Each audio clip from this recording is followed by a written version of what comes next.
sans ignorer les 80% d'agriculture conventionnelle, mais en tout cas à faire un vrai changement d'échelle, à favoriser un vrai changement d'échelle en mettant la priorité sur les aides à cette agriculture créatrice d'emplois et facteur de diversité au sens large du terme.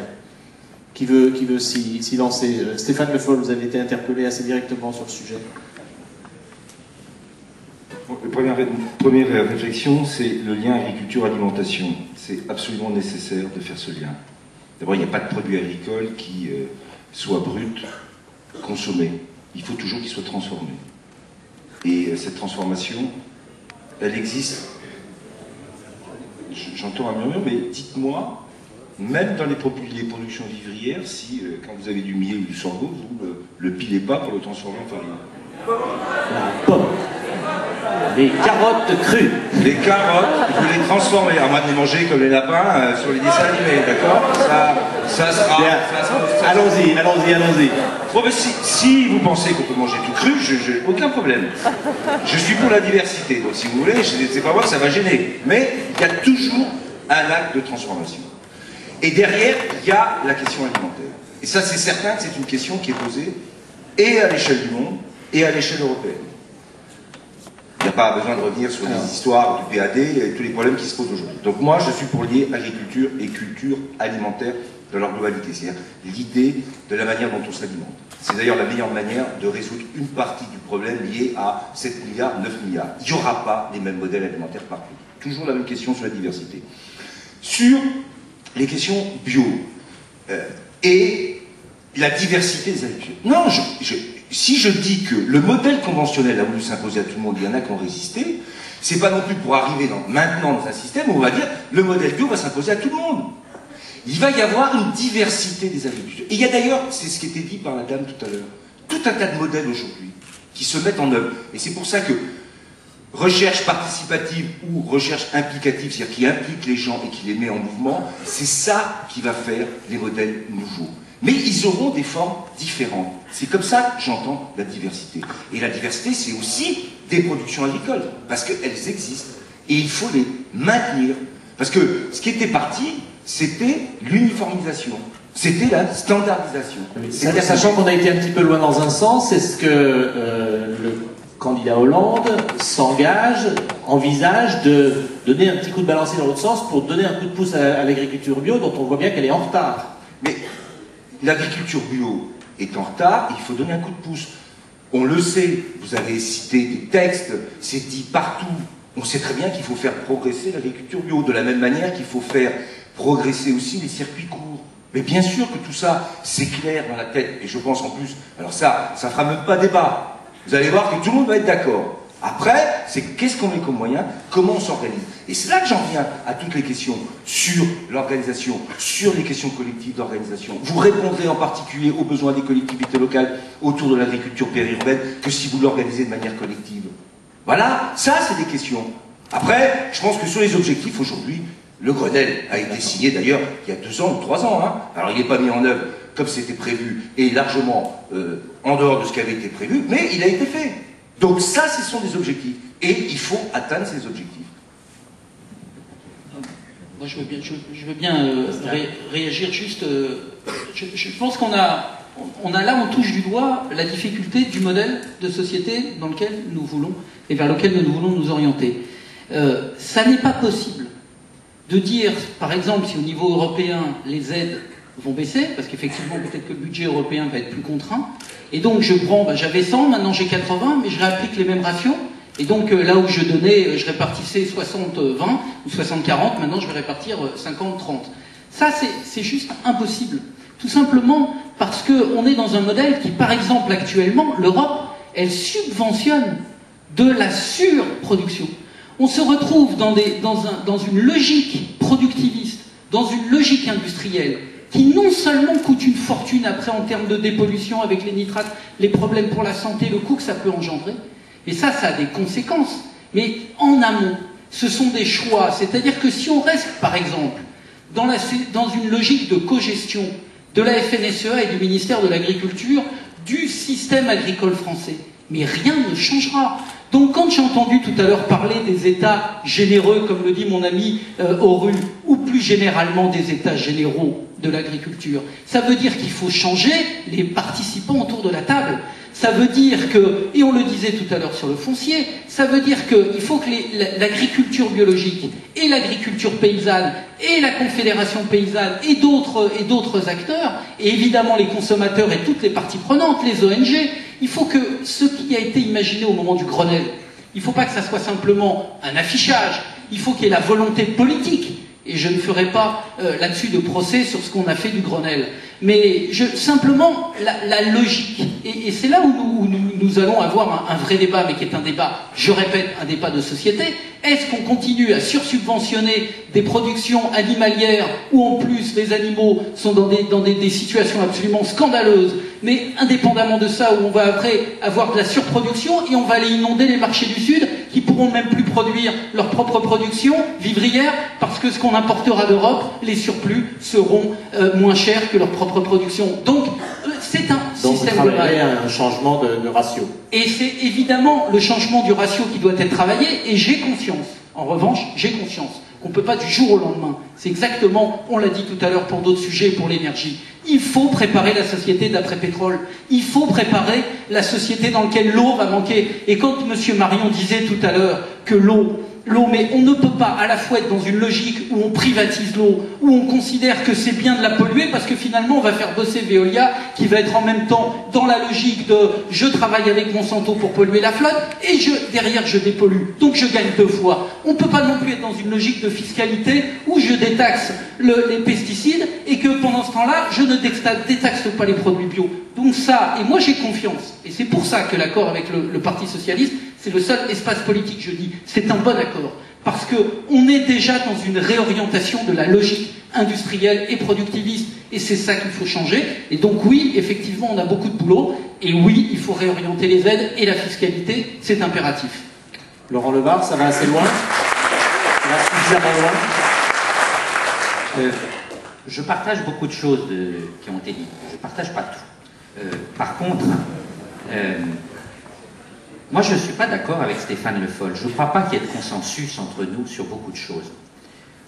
Il faut voir les choses en clair. Oui. Bon, sur le 20% peut-être. Mais... On a un accord républicain sur les 20%. La classe.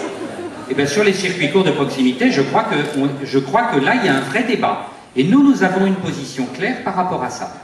C'est la révision du Code des marchés publics, de façon à pouvoir rendre possible, voire obligatoire pour les appels d'offres publics, l'approvisionnement dans des circuits courts de proximité.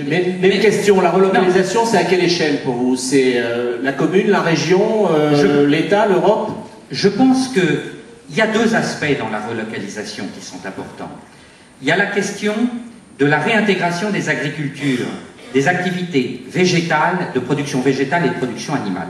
Parce que c'est toute la question de la captation de l'azote atmosphérique, c'est toute la question du cycle de l'azote, et donc derrière de l'autonomie par rapport aux importations de protéines végétales, et la question de l'autonomie par rapport aux engrais chimiques azotés.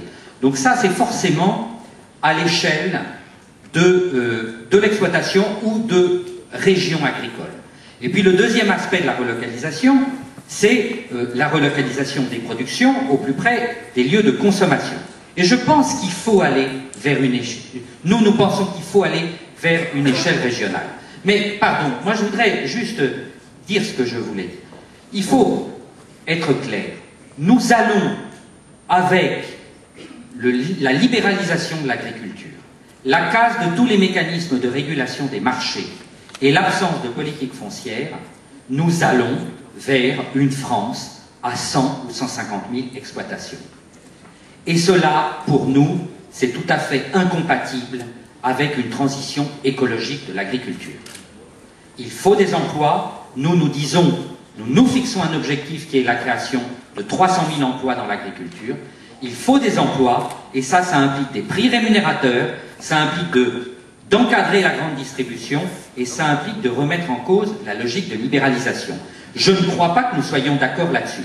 Et la dernière chose que je voudrais mentionner, parce que là, tout comme sur la question des prix, qui est totalement absente de l'accord entre les Verts et le Parti Socialiste. Je voudrais tout de même le dire. Alors peut-être qu'il y a consensus, mais vous avez oublié un paragraphe quelque part. Bon. Sur la question... et la deuxième... Et l'autre question, la question du foncier. Parce que là, on peut en rester à des formulations vagues. Nous disons clairement... On verra peut-être au foncier un petit peu plus tard. Je voudrais juste... Bon d'accord, mais je veux bien qu'on en revienne tout à l'heure. C'est aussi un point sur lequel il peut y avoir des engagements très très concrets.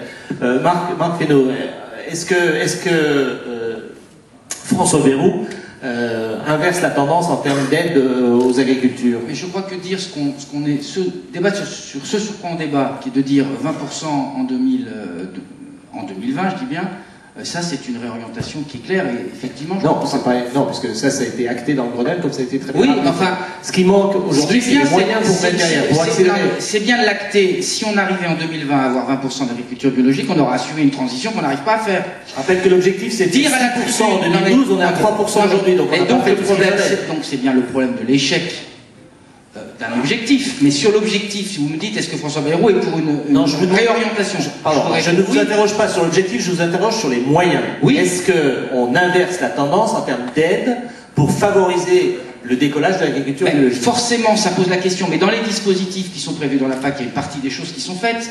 Moi, je ne partage pas tout à fait ce que vous avez dit sur l'idée que... on subventionne la surproduction. Je crois que c'est plus ça le sujet tout à fait en matière de politique agricole.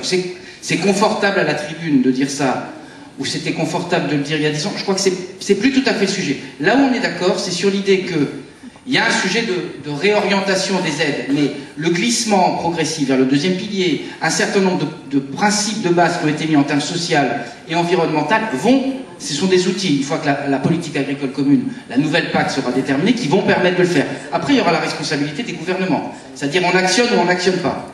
Et c'est vrai qu'il y a eu des débuts. François Bayrou, qu'est-ce qu'on actionne? Eh ben, il y a des choses qui ont déjà été actionnées, vous l'avez dit vous-même, même si c'était peut-être qu'un petit pas, en termes de transition, en disant d'une région à une autre ou d'une production à une autre. Parce que quand on dit d'une production à une autre, c'est aussi d'une région à une autre. Et donc il faut aussi réfléchir à ces équilibres-là. Donc oui, il faudra le faire. Et évidemment, les outils de la PAC sont suffisants. Après, c'est la volonté politique qui nous permet de glisser sur ces affaires de 20%. Deuxième chose, j'entendais tout à l'heure le vice-président du conseil régional de Poitou-Charentes dire les attentes de la société, les attentes de la société. Moi, j'ai du mal à être monolithique sur ce que sont les attentes de la société, où je pense que les attentes de la société, elles sont multiples, pour ne pas dire parfois contradictoires. Et je me mets dans la société, pour dire les choses très concrètement. C'est-à-dire que vous avez à la fois une volonté, une préoccupation qui est vraie sur la santé, sur l'eau, ce qui fait que le bio est en avant et qu'on a besoin de s'engager dans ce chemin et d'accélérer le processus. Mais en même temps, à ma petite échelle, dans ma commune, vous faites un programme zéro pesticide, au bout de 3 semaines, vous en avez plein la rue qui vous engueule. Parce qu'il y a parce qu'il y a un processus d'accompagnement qu'on a besoin de mener, qui est affaire de communication et d'information. Donc, il y a aussi, c'est pas seulement des attentes, c'est aussi amener les gens sur ces préoccupations et les faire évoluer eux-mêmes, parce que c'est trop court pour moi de dire que on répond simplement à une attente de la société. Je pense qu'elle est plus multiple que ça. Antoinette, un commentaire sur cette même question de l'inversion, enfin, oui, le rééquilibrage des aides pour vraiment donner les moyens. Qu'est-ce qui explique qu'on n'est pas aux 6% alors que c'était dans le Grenelle, enfin qu'on ne sera pas aux 6% en 2012? C'est une belle question. J'aimerais qu'on puisse, une fois que les échéances seront passées, ou tout de suite si vous voulez, regarder concrètement quand on voit les chiffres qui sont produits par l'agence bio. On voit qu'il y a des différences très nettes entre régions, et donc très clairement le modèle céréalier Picardie bassin parisien n'a absolument pas embrayé sur la reconversion bio. Pourquoi il n'a pas embrayé? Quelles sont les causes? Est-ce qu'ils ne savent pas faire tout simplement? Moi j'ai l'impression qu'il y a aussi de ça. C'est qu'aujourd'hui quand on écoute l'IDRA qui fait un rapport sur Ecophyto 2018, il y a un certain nombre de sujets sur lesquels on n'a pas tout de suite les réponses. Quand je regarde l'étude très intéressante qui a été faite par Solagro, on voit bien que c'est une mutation fondamentale qu'il faut engager. On n'a peut-être pas mis l'accent dans ces régions-là sur les bons moyens. Donc il faut aussi travailler bottom-up et pas seulement réfléchir depuis le sommet. Mais après, sur la question du redéploiement des aides, moi je ne suis absolument pas figé. Et donc on a aussi l'air assez d'accord sur le fait que la région serait le bon échelon. On ne rentrera pas dans le débat de savoir si la réforme territoriale telle qu'elle est prévue aujourd'hui le permet, mais en tout cas ça sera un vrai sujet. Je vais retourner vers la salle. J'ai monsieur devant.